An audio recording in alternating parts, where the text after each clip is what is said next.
Hello everyone. Today I am going to explain you about chapter number 10 industrial sector और हम continue करेंगे हमारा जो टॉपिक है इम्पोर्टेंस ऑफ इंडस्ट्रियल सेक्टर। तो वहाँ पर हमने इनकम जनरेट होती है, नेशनल इनकम में बढ़ोतरी होती है जब इंडस्ट्रीज एस्टेब्लिश्ड होती है ज़्यादा से ज़्यादा। तो इंडस्ट्रियलाइजेशन की वजह से नेशनल इनकम में इंक्रीज़ होता है, एम्प्लॉयमेंट जनरेट होता है, स्मॉल स्केल इंडस्ट्रीज़ डेवलप करते हैं तो एम्प्लॉयमेंट अपॉर्चुनिटीज़ बढ़ती है, इकोनॉमी स्ट्रेंथन बनती है। सो यहाँ पर आगे देखते हैं strengthen economic structure. Industrial sector is essential to create strong solid structure of economy. तो जब strong and solid economic structure होगा तो इकोनॉमी का डेवलपमेंट फास्ट होगा। तो इसीलिए इंडस्ट्रियल डेवलपमेंट ज़रूरी होता है। तो इंडस्ट्रियल प्रोडक्ट्स जो होते हैं उसका भी डेवलपमेंट करना पड़ता है। तो इंडस्ट्रियल प्रोडक्ट्स जो भी बिग बिजनेस एंटरप्राइजेस है तो वो भी डेवलप करना रहेगा। तो यहाँ पर इंडस्ट्रियल सेक्टर को डेवलप करने के लिए स्टील, आयरन, सीमेंट तो ये बेसिक है। तो ये इंडस्ट्रीज़ को डेवलप करना है। Are useful for build irrigation projects, जैसे कि नर्मदा कैनाल, तो उसको बनाने के लिए for the construction of the irrigation projects 3 states के अंदर इसका पानी 4 स्टेट्स के अंदर नर्मदा का पानी प्रोवाइड करने के लिए irrigation projects have to be establish. तो उसके लिए स्टील और सीमेंट दोनों की ज़रूरत होती है। रोड भी होने चाहिए for the transportation purpose. Bridge, बड़े से डैम्स बनाते हैं तो उसके लिए भी स्टील और सीमेंट की ज़रूरत होती है। तो ये जो ज़रूरत है वो फुलफ़िल करने के लिए स्टील एंड सीमेंट इंडस्ट्रीज़ को डेवलप करना ही होगा। It provides vehicle of transportations. Industries जो है वो व्हीकल्स भी प्रोवाइड करती है ट्रांसपोर्टेशन के लिए।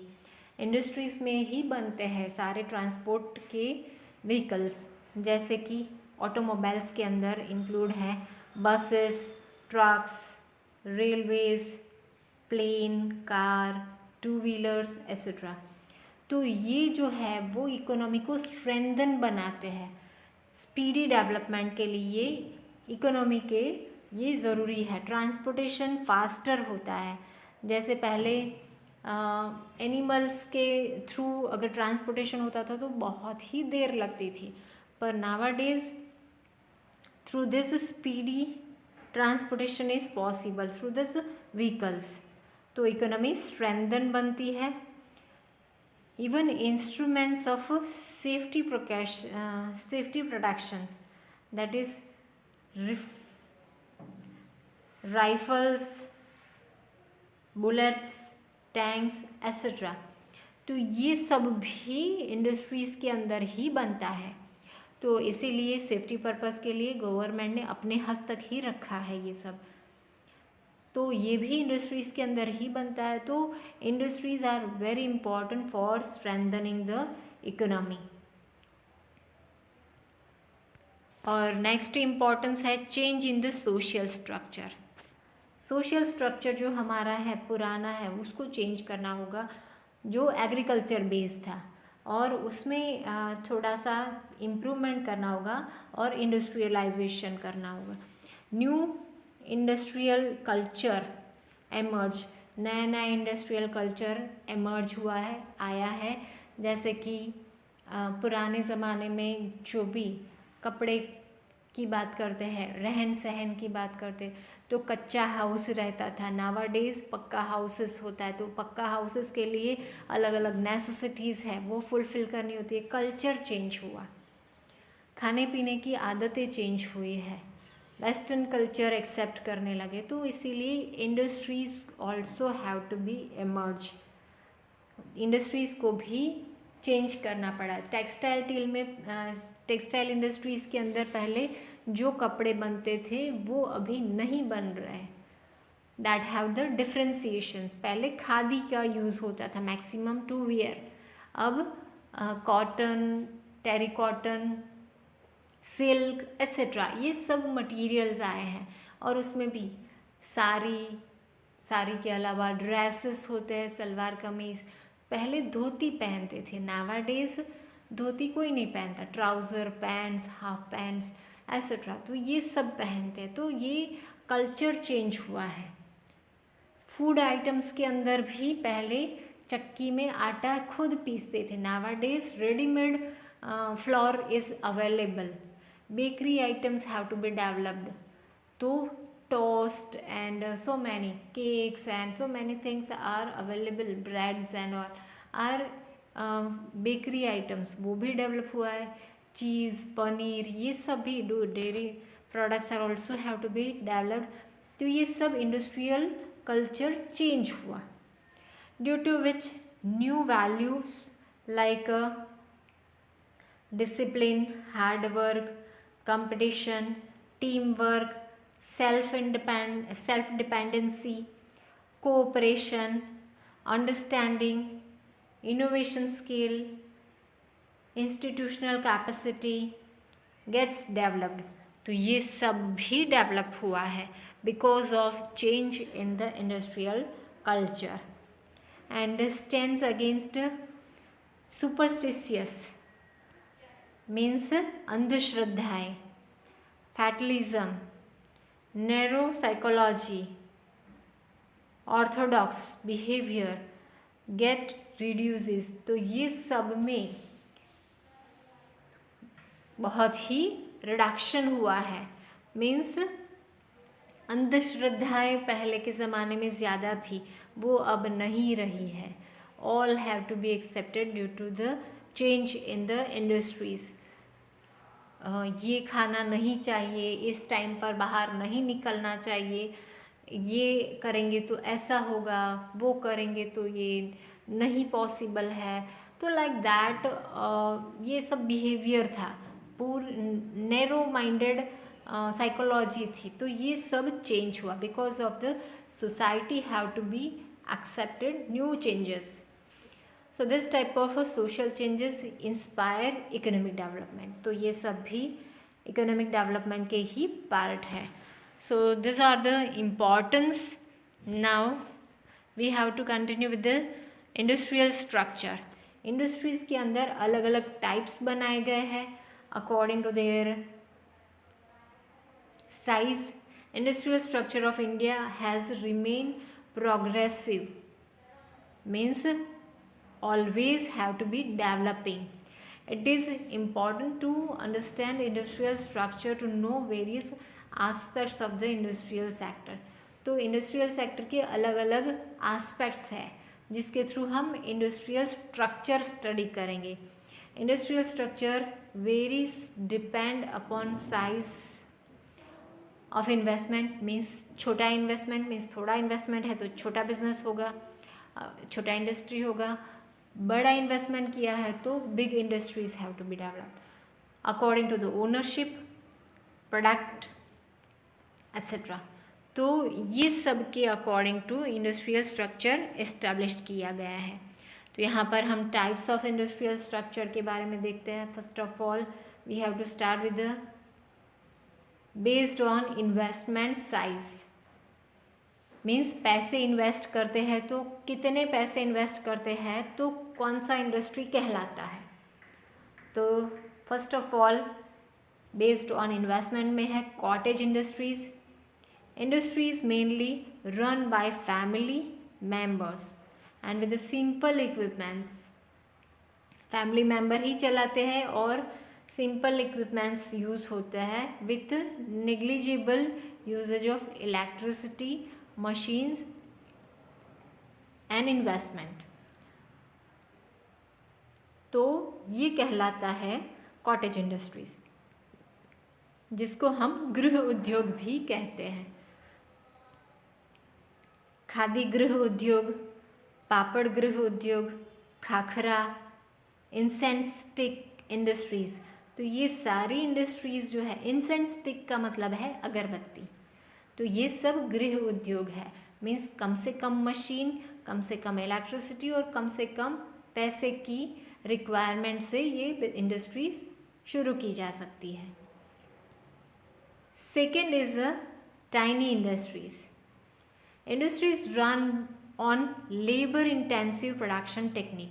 लेबर इंटेंसिव मीन्स ज़्यादा से ज़्यादा लेबर फोर्स इंगेज किया गया है इंडस्ट्री के अंदर, वो along with investment limit up to 25 lakhs। तो यहाँ पर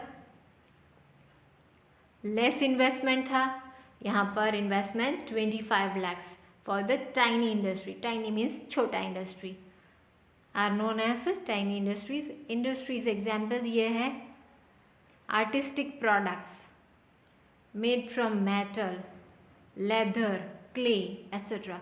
तो ये सब हुआ टाइनी इंडस्ट्रीज जिसमें 25 लाख तक का इन्वेस्टमेंट होता है। और वो लेबर इंटेंसिव होते हैं, जैसे कि गणपति बनाना होता है तो that is prepared with clay. Leather industries में वॉलेट बनाते हैं, बेल्ट बनाते हैं, तो ये पर्स एंड एट्सेट्रा। तो ये जो सारे हैं, मेटल्स बनाना, मेटल्स के आइडल बनाते हैं, जैसे कि राधा कृष्ण की मेटल की मूर्ति बनाते हैं, ईशु साईं बाबा की मेटल की मूर्ति बनाते हैं। तो that all are the included in the tiny industries. So that is of investment till 25 lakhs। Then आता है स्मॉल स्केल इंडस्ट्रीज। तो ये खास याद रखना है, इन्वेस्टमेंट साइज का है, तो इन्वेस्टमेंट कितना कौन से इंडस्ट्री में है ये याद रखना है। स्मॉल स्केल इंडस्ट्रीज में investment more than 25 lakhs and less than 5 crore। So that are include the labor intensive production technique and ancillary industries to big industries means ये जो रॉ मटेरियल कच्चा सामान प्रोवाइड करते हैं बिग इंडस्ट्रीज़ को, small scale industries, तो ये भी कहलाते हैं जिसमें इन्वेस्टमेंट 25 लाख से 5 करोड़ तक का होता है। एग्जाम्पल्स दिए गए हैं यहाँ पर, unit produce tool and simple consumer goods, auto repair units etcetera. तो ये स्मॉल स्केल इंडस्ट्रीज़ है। जैसे कि कार बनाने वाली कंपनी है, तो वो कार के अलग अलग पार्ट्स जो है वो अलग अलग कंपनी के अंदर छोटे छोटे स्मॉल स्केल इंडस्ट्रीज़ को बनाने के लिए दे देती है। जैसे कि टायर्स एक कंपनी में बनते हैं, उसके बॉनेट्स अलग कंपनी में, उसके डोर्स अलग कंपनी में बनते हैं, उसका असेंबलिंग एक बड़े से कंपनी के अंदर होता है। So that way small scale industries help to the big industries. तो वो टूल प्रोवाइड करते हैं। एंड मीडियम स्केल इंडस्ट्रीज, तो पहले था गृह उद्योग, that is cottage industries. Tiny industries में 25 लाख तक का इन्वेस्टमेंट, स्मॉल स्केल इंडस्ट्रीज में 25 से 5 करोड़ तक का इन्वेस्टमेंट। अब है medium scale industries. Medium scale industries के अंदर 5 करोड़ से 10 करोड़ तक का इन्वेस्टमेंट जहाँ होता है तो उसको कहते हैं medium scale industries. And it's technique is also labour intensive और कैपिटल इंटेंसिव प्रोडक्शन टेक्निक। तो यहाँ पर मीडियम स्केल इंडस्ट्रीज़ के अंदर एग्जाम्पल दिए गए हैं, industries of the machinery, chemical, electronic equipments etcetera. तो ये सब आते हैं मीडियम स्केल इंडस्ट्रीज़ के अंदर। ओके, तो टाइनी इंडस्ट्रीज़ में 25 लाख तक का इन्वेस्टमेंट, उससे पहले कॉटेज इंडस्ट्रीज़ में माइनर इन्वेस्टमेंट, बहुत ही कम इन्वेस्टमेंट। टाइनी इंडस्ट्रीज़ में 25 लाख तक का इन्वेस्टमेंट, स्मॉल स्केल में 25 लाख से 5 करोड़, मीडियम स्केल में 5 करोड़ से 10 करोड़ का investment. Then large scale industries, Large scale industries include the industries which are investment more than 10 crore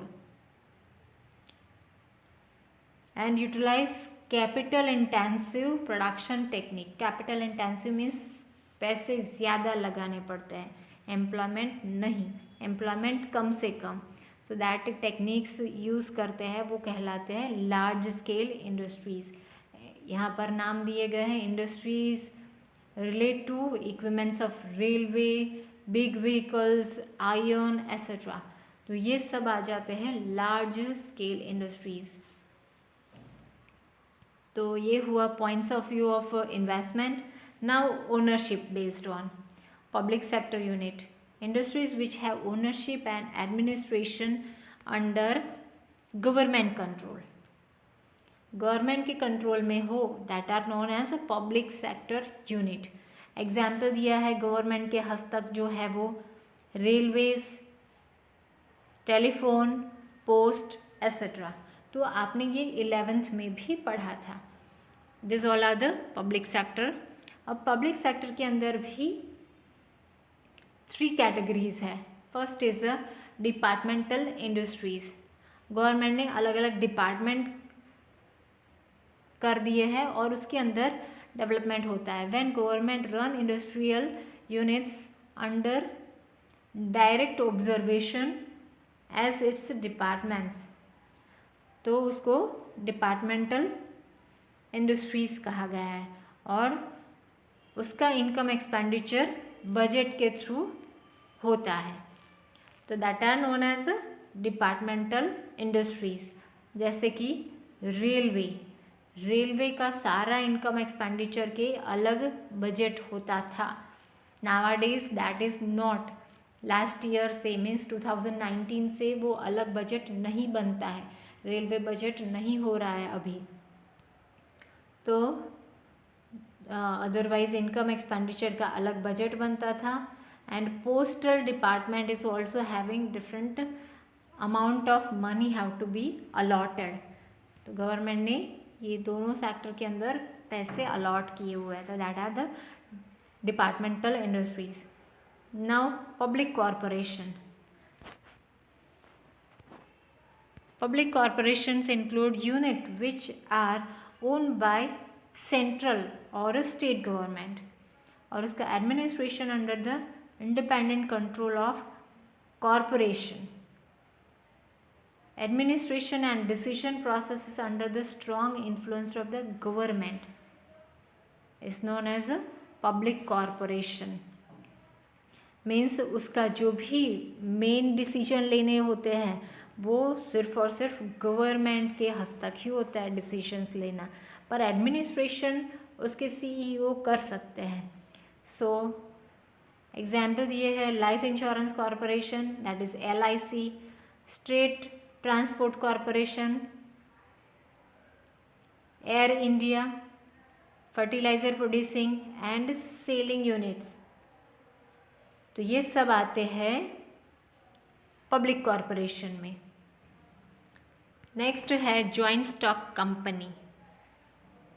joint stock companies units which are made by the government like private companies. Framework of prevailing companies law for which government raise capital by issuing selling shares of the people और institutions are known as joint stock company, जिसको हम short में company भी कहते हैं. So this units are not working under direct control of the government. Government के direct control में नहीं होता है. तो इसके अंदर अलग अलग that is different from the departmental industries और पब्लिक कॉरपोरेशन. ये डिपार्टमेंटल इंडस्ट्री और पब्लिक कॉरपोरेशन से अलग है कंपनी, जो पब्लिक सेक्टर कंपनी कहलाती है, जॉइंट स्टॉक कंपनी. एग्जाम्पल दिए गए हैं भेल that is Bharat heavy electricals limited, oil and natural gas corporation limited ONGC, Indian oil corporation IOC. So this all are the corporation joint stock company जिसको कहते हैं. Second is private sector industries. Public sector industries देखा था. अब private sector industries. Private sector ownership and management by the private sector is known as a private sector industries, जिसके अंदर management under the personal ownership और partnership में भी हो सकता है. एग्जाम्पल दिया गया है कार, टीवी, शू मेकिंग यूनिट्स एसेट्रा. तो ये सब प्राइवेट सेक्टर इंडस्ट्रीज है. Third is joint stock industries. Joint sector industries. Joint sector means दोनों का, पब्लिक और प्राइवेट दोनों का ज्वाइंट. सो उसमें हिस्सेदारी होती है. डिफरेंट ज्वाइंट स्टॉक कंपनी और ज्वाइंट सेक्टर इंडस्ट्रीज दोनों में डिफरेंस है. यहाँ पर government has given up ownership right, means ownership right industry को दिया गया है, और इंस्टीट्यूट 51% और मोर आर ज्वाइंट सेक्टर इंडस्ट्रीज, और उसका हिस्सेदारी, गवर्नमेंट की हिस्सेदारी 51 या 51 से ज़्यादा हिस्सेदारी गवर्नमेंट की हो. So that is joint sector industries. Public और प्राइवेट दोनों का साथ साथ में चले. Thus, through industry, joint sector industry still it remains in the control of the government. क्योंकि 51% शेयर गवर्नमेंट के हस्तक है, तो कंट्रोल भी गवर्नमेंट के पास होगा. और यहाँ पर है GSPC, Gujarat state public corporation. And last fourth number is cooperative sector industries. ये भी आपने 11th स्टैंडर्ड में पढ़ा था. इंडस्ट्रीज जो है वो कोऑपरेटिव से चलते हैं और विदाउट एनी एक्सप्लॉयटेशन, कोई पब्लिक का एक्सप्लॉयटेशन, शोषण ना हो, और ओनरशिप जो है वो मेंबर की हो. तो इसी वजह से, और इसमें लेबर को और मेंबर को एक्सप्लॉयटेशन ना हो, शोषण ना हो, इसीलिए कस्टमर्स का भी एक्सप्लॉयटेशन ना हो. ये सब ध्यान में रखते हुए cooperative sector have to be established. Shops of daily use commodities include करते हैं. डेयरीज जैसे कि Amul cooperative society Amul dairy products produce करते हैं. Several bank, Janata cooperative bank etcetera have administration of cooperative basis. तो यहाँ पर दिए गए हैं example IFFCO and KRIBHCO. Last page पर आपकी टेक्स्ट बुक में इसके फुल फॉर्म्स दिए गए हैं. Next, third is a type of industries based on product. तो पहले हमने इन्वेस्टमेंट देखा था, सेकेंड हमने ओनरशिप देखा, और third is based on the products. दो टाइप है प्रोडक्ट्स के अंदर, that are of consumer goods industries and intermediate goods industries. So goods which directly satisfy the requirement of the people is known as consumers goods. Directly हम use कर पाते, जैसे कि घी, oil, soap, shampoo, powder making industries etcetera. तो ये सब हम डायरेक्टली यूज़ करते, वो इंडस्ट्रीज़ है प्रोडक्ट. और इंटरमीडिएट गुड्स इंडस्ट्रीज मीन्स मध्यस्थी होता है इंडस्ट्रीज में. So that are of yarn, steel, machines etcetera. तो ये इंटरमीडिएट. यार्न का यूज़ हम डायरेक्टली नहीं कर पाएंगे. स्टील का यूज़, स्टील शीट है उसका यूज़ हम डायरेक्टली नहीं कर पाएंगे. ट्रैक्टर बनाना है पर उसकी मशीन्स जो है वो हम डायरेक्टली यूज़ नहीं कर पाएंगे. ट्रैक्टर के अंदर फिट होगा तभी वो मशीन्स यूज़ कर पाएंगे. तो that are intermediate goods industries. तो यहाँ पर टाइप्स ख़त्म होते हैं. नेक्स्ट सेशन में हम मेजर्स लेकर आएंगे. Till that, thank you.